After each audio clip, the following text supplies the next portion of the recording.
Well, it's great to be with you today. I consider this very much a privilege. Thank you, Hickman Family Farms.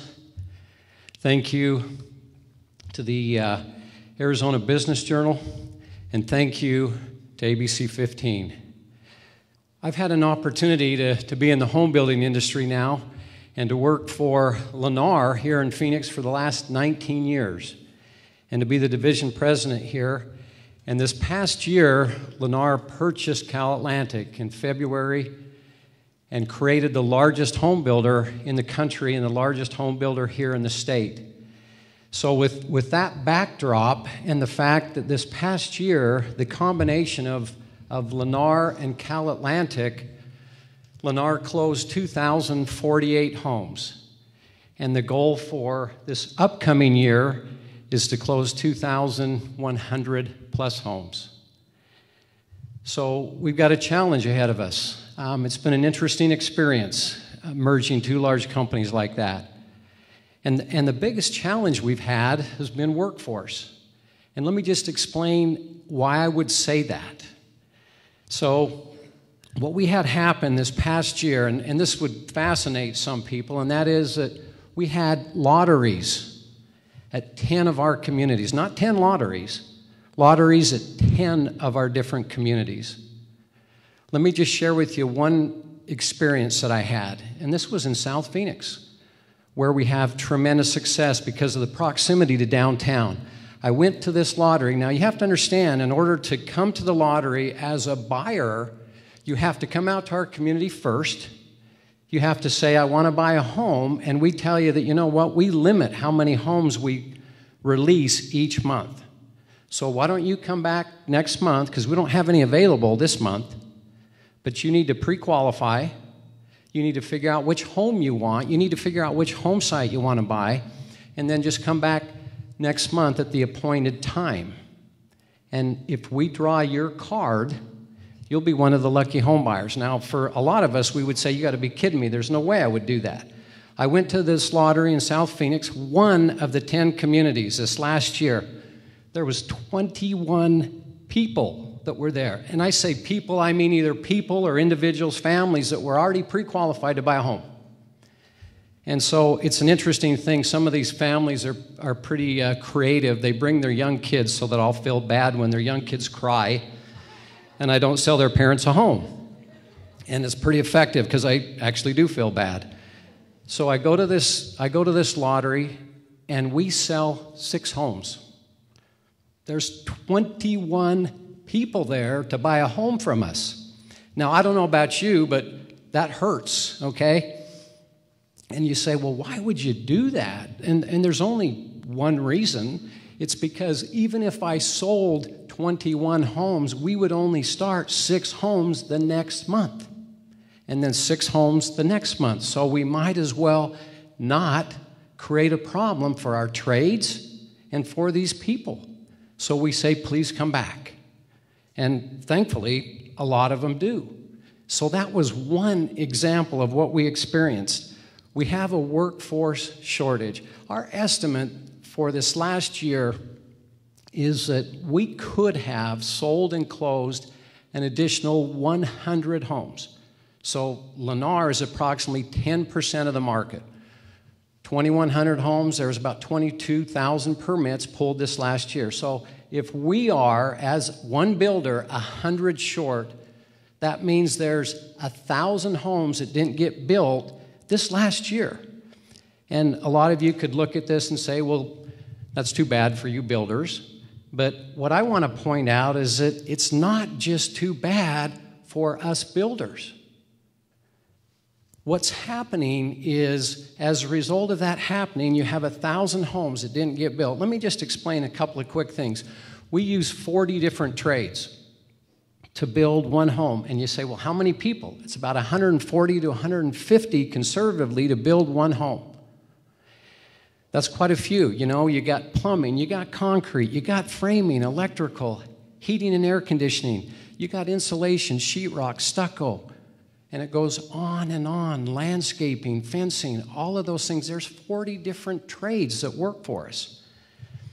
But we're just getting started here. Okay, that's the home. What about the community? How many people does it take to build the community? We start with a zoning attorney.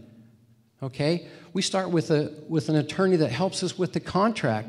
We hire architects to do our plans. We hire engineers to get the plans approved by the city. We hire an engineer to get the community approved. And then it goes on from there. We got lenders, okay? And then you go into building the community. And in the community, you've got your grading, you've got your sewer, water, dry utilities, paving, concrete, landscaping, streetlights. Okay, so there's a few of how many we need in the community, but what about the builder? Okay, how many people from the builder standpoint are we missing out on or that we need in order to build that one home? You got land development, you got accounting, you got purchasing, you've got the home construction, we've got customer care, we've got the sales associates, both the new home consultants and the internet new home consultants, office administration, and of course none of those include me. So now what about the multiplying effect? What happens in our state when we don't build those 1,000 homes? Estimates are that it takes 4 to 5 individuals to service the needs of the family that buys a home.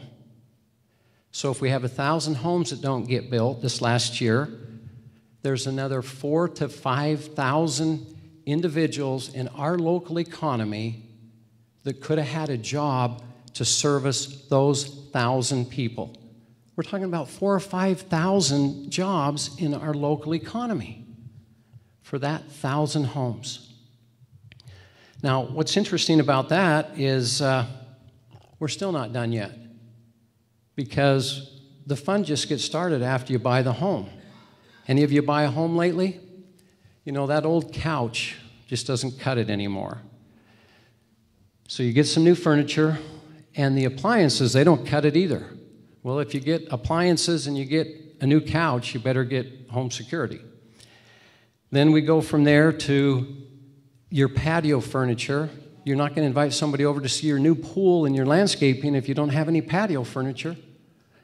And it goes on, and the list is just awesome as far as the impact that the industry has. So let me just share with you an example of one individual. This is an individual by the name of Perry Lynch. Perry Lynch happened to go to work for Mike Brewer some years ago. Perry didn't have any formal college training, and thankfully there are some of our trade partners that we work with that have on-the-job training. Now, I'm not here to express to this group how the money should be spent, but I can tell you that we have a workforce shortage. There are those that are a lot smarter than I am that can figure out how the best way is to improve the training for people to go into this industry.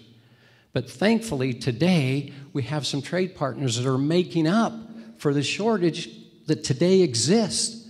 So Mike Brewer and his company have a training program, and so do several others, because they have to. So Perry goes to work for this company, and 2 years later, he's making $60,000. And you go, wow, that's not bad. Here's a situation where an individual takes it upon himself to go to work for a company that has a training program and now has a bright future. And isn't it great that some of our industry leaders are doing that to make up for a shortfall that now exists? What's interesting about that is that, you know, we could go through and say, well, what are the qualifications for somebody to get into the home building industry? What are the qualifications for somebody to get a job with one of these 40 trade partners that we work with? Well, it's a pretty short list. It's a good attitude, it's a good work ethic, and a willingness to learn. That's the exciting thing about the home building industry, is it's actually a business. It's an industry where somebody can learn it and develop the skills and the ability to be very successful at it. What I find very intriguing and actually very encouraging is that I have a number of people that work for me that didn't quite finish. In fact, a lot of them didn't even start a formal education process.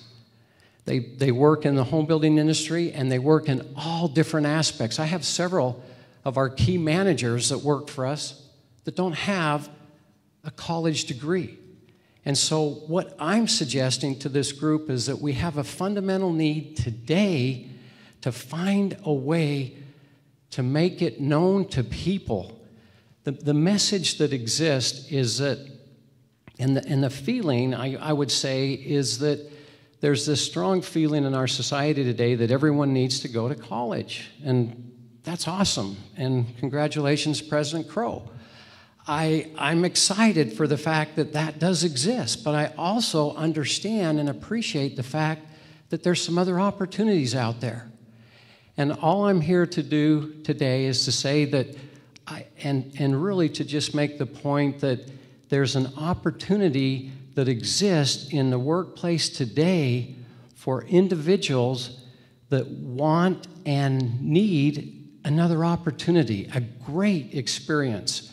I love the business that I'm in. I love the fact that it contributes so much to our society, and the fact that after you've been involved in a community, to be able to go back and realize that you created a place for people to live.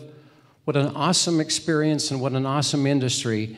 And I appreciate so much having the opportunity to stand before you today and just make the simple point that in the Phoenix marketplace, we have a workforce shortage. I don't know how to correct that. I know that it exists.